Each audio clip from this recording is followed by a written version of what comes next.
Waanzilishi wa kampuni za Adidas na Puma ni ndugu wa damu moja, namaanisha baba mmoja na mama mmoja. Yes, najua imekushangaza. Wakati bado unajiuliza imekuwaje, how and why wamiliki wa kampuni hizi mbili Adidas na Puma wakawa ni ndugu, mimi nakurudisha mwaka 1920. Adolf Dassler na Rudolf Dassler walianzisha kampuni ya viatu iliyoitwa Dassler Brothers Shoe Factories. Katika miaka 1930, yaani miaka 10 baadaye, kampuni yao ilifanya vizuri, hasa pale viatu vyao kuwa na muonekano mzuri katika mashindano ya Olimpiki.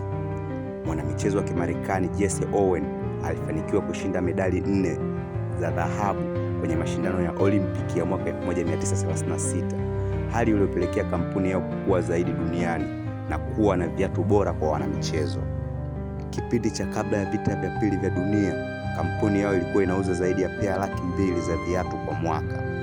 Mwaka 1948, ndugu hawa waliamua kutengana baada ya kutoelewana, hali iliyopelekea kuzaliwa kampuni mbili. Baada ya kugawana mkwanja uliopatikana kwenye kampuni ya Dassler Brothers Shoe Factory, ndugu hawa wawili, mmoja ambaye ni Adolf Dassler aliamua kuita kampuni yake Adidas, huku Rudolf Dassler akiita kampuni yake Ruda mapema, na baada ya miezi michache akaibadilisha jina na kuita Puma. Leo hii Adidas na Puma ndio kampuni zenye ushindani mkubwa wa kibiashara duniani, hasa kwenye vifaa vya michezo. Awali walikuwa wanatengeneza viatu pekee, lakini sasa hivi wanatengeneza hata jezi, mabegi ya michezo na vifaa vingine. Hivyo leo sishangae ugomvi wa Peter na Rude Boy wa P Square.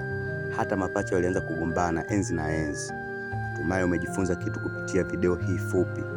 Imeandaliwa na Musa Omari Sefu, sauti na kupitisha kwenye maandishi Juni ya Capitano Tanzania. Endelea kulike, kushare, kucomment na kusubscribe.